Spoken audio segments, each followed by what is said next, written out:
আজি ঘোষিত উচ্চতৰ মাধ্যমিক চূড়ান্ত পৰীক্ষাত বহু ছাত্ৰ ছাত্ৰী উৰুখা পজাত জুয়ে পুৰা হুন হৈ জিলিকিছে। ব্যতিক্ৰম নহয় প্ৰেৰণা কৰ।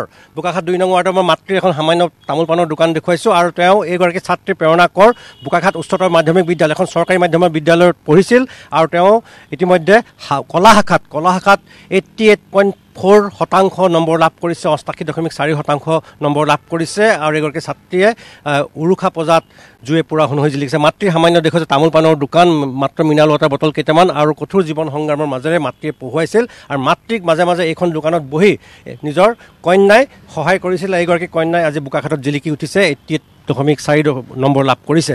পিতৃ দেখুৱাইছে, এগৰাকী পিতৃ অসুখীয়া পিতৃয়ে মাজে সময়ে গাড়ী চলায় আৰু অসুখীয়াভাৱে গাড়ী চলাব পৰা নাই, যাৰ বাবে মাতৃয়ে এনেদৰে দোকান দিবলৈ বাধ্য হৈছে নিজৰ পৰিয়ালটো পোহপাল দিবৰ বাবে। মই আপোনাক শুভেচ্ছা জ্ঞাপন কৰিছোঁ। প্ৰথমতে কেনেদৰে আগবাঢ়ি গৈছিলে? নমস্কাৰ, মোৰ নাম প্ৰেৰণা কৌৰ।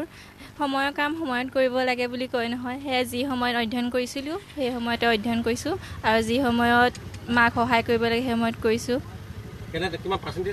88.4%। আমাৰ মোৰে ক্লাছ 6ৰ পৰা তাতে অধ্যয়ন কৰিছিলোঁ বোকাখাত উচ্চতৰ মাধ্যমিক বিদ্যালয়। কেনেদৰে মাতৃয়ে যথেষ্ট কষ্ট কৰিছিল? কৰিছে, এই কেতিয়াবা ভুল হ'লে কৈছিলোঁ, শুধৰাইছিলোঁ আৰু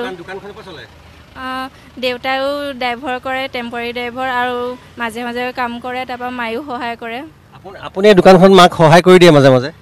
কৰোঁ, এতিয়া বস্তু অনা, কেতিয়াবা ভাত চাত বনোৱা সময়ত মোক লাগি কৰি দিয়া। মাতৃয়ে আপুনি যথেষ্ট আৱেগিক হৈ পৰিছে, চকুলনি কৰিছে, সুখৰ হাঁহিয়া, কি ক'ব?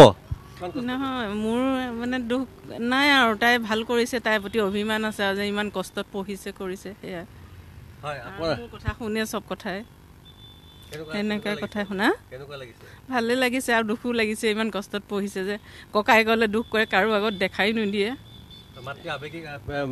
জ্যেষ্ঠ পুত্ৰ ইতিমধ্যে মৃত্যু ঘটিছে দুৰ্ঘটনাত, মাতৃ চকুলনি কৰিছে, তাৰ মাজতে পঢ়াই নিছিলে আপুনি? তাৰ মাজতো তাই মোক মানে কান্দি নেদেখুৱাই আৰু নিজে নিজৰ কামবোৰ কৰে আৰু সেয়া ভাল লাগিছে, কিন্তু দুখো লাগিছে। সেয়াই মাতৃ আৱেগিক হৈ পৰিছে আৰু কাৰণ আজি সুখৰ হাঁহি এয়া আৰু তেওঁ যথেষ্ট কঠোৰ জীৱন সংগ্ৰামৰ মাজে নিজৰ কন্যাক পঢ়ুৱাইছিল। পিতৃ আছে, অসুখীয়া পিতৃ, মাজে সময়ে গাড়ী চলায় আপুনি? হয়, গাড়ী চলাওঁ। এতিয়া কেনেকুৱা লাগিছে আজি? ভালে লাগিছে।